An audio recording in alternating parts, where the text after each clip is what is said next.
अगर तूने कर्म नहीं किया ना तो तुझे कुछ हासिल नहीं होगा। जो समय आज आप खराब कर रहे हैं ना, कल वही समय खून के आंसू रुला देगा। मकान ऊपर से नीचे की ओर नहीं बनता, बल्कि नीचे से ऊपर की ओर बनता है। जो इंसान बिना मेहनत किए रोटी खाता है ना, चोरी की रोटी खाता है। सभी बड़े सपनों का कत्ल करने वाला जो शब्द है वो है आलस।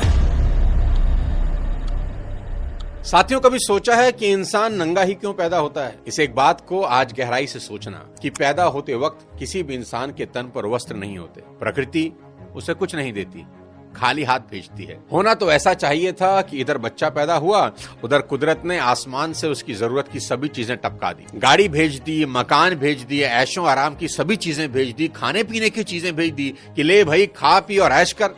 लेकिन कुदरत ऐसा कभी नहीं करती। क्या कुदरत के पास ये सब चीजें होती नहीं हैं?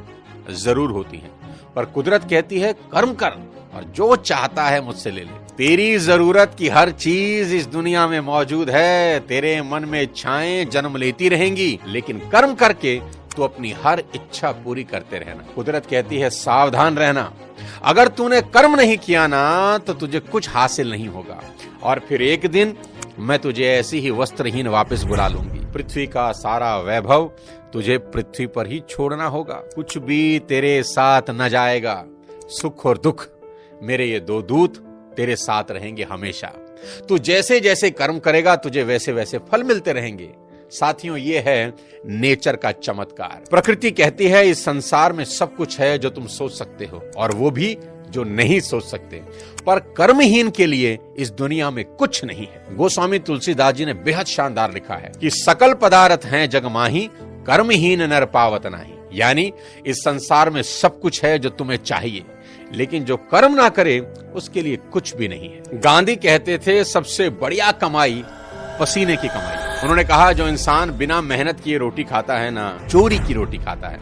स्वाभिमानी इंसान कभी दूसरों की मेहरबानियों पर जिंदा नहीं रहते। और इस वीडियो में मैं आपको बताऊंगा कि कोई भी काम कभी छोटा नहीं होता। लोगों की दिक्कत क्या है जानते हैं? मैं बताता हूं। बड़ा काम मिल नहीं रहा और छोटा आप करेंगे नहीं, तो फिर जिंदगी में क्या करेंगे? क्या यूं ही इस जिंदगी का बेड़ा गर्क हो जाने देंगे? आज जरूर कुछ लोगों के पास जिंदगी के कुछ सहारे होंगे। माँ बाप का सहारा होगा, इधर उधर का कोई सहारा होगा, लेकिन कल यदि वो सहारे नहीं रहे तो क्या करेंगे हुजूर?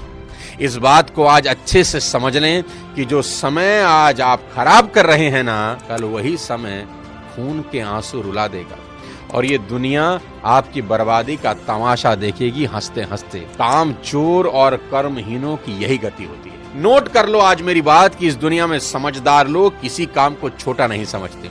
वो समझते हैं कि छोटे से ही बड़ा हुआ जाता है। अरे दोस्त, तुम पूरा इतिहास उठा के देख लो, हमेशा हर चीज छोटे से बड़ी हुई है।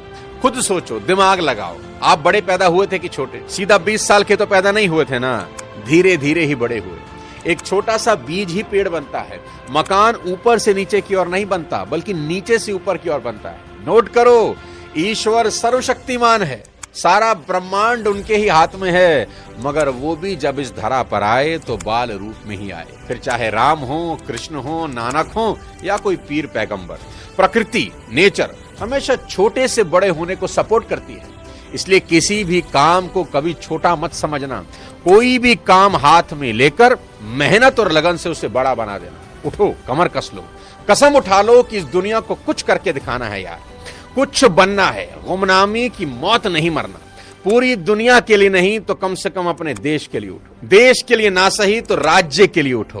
राज्य के लिए ना सही तो सोसाइटी के लिए ही सही। ऐसी मिसाल कायम करनी है कि लोग आपको और आपकी मेहनत को कालांतर तक याद रखें कि कोई इस धरती पर आया था और अपने पैरों के निशान छोड़ गया। ये दुनिया आपको एक कर्मवीर की तरह याद करे, ना कि एक कामचोर और निकम्मे इंसान के तौर पर। दोस्तों, जहां हो वहीं से शुरू करो, जैसे हो वहीं से शुरू करो, बस शुरू करो। बड़े से नहीं, छोटे से शुरू करो।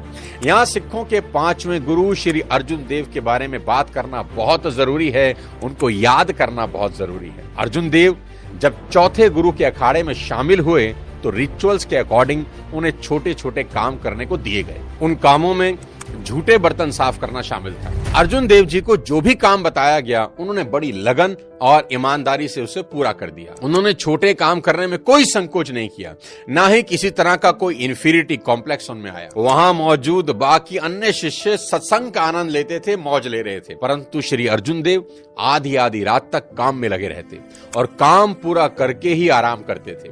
वहां के लोगों में यह परसेप्शन बन गई कि गुरुजी अर्जुन देव को तुच्छ समझते हैं, इसलिए छोटे मोटे काम ही इनको देते हैं। मगर उन्हें नहीं पता था कि गुरुजी सच्चे पारखी हैं। गुरुजी की समाधि का वक्त आया। समाधि लेने से पहले गुरुजी ने अपने शिष्यों में से एक उत्तराधिकारी चुना और उसका नाम एक लिफाफे में डालकर लिफाफा बंद कर दिया। उनकी समाधि लेने के बाद जब वो लिफाफा खोला गया तो सब हैरान हो गए। उसमें अर्जुन देव जी का नाम लिखा था। तब अन्य शिष्यों को समझ आया कि जिस काम को तुम छोटा समझते हो ना, उसी में गुरु आपकी असली परीक्षा लेते हैं कि जो इंसान छोटा काम नहीं कर सकता वो बड़ा काम कैसे करेगा।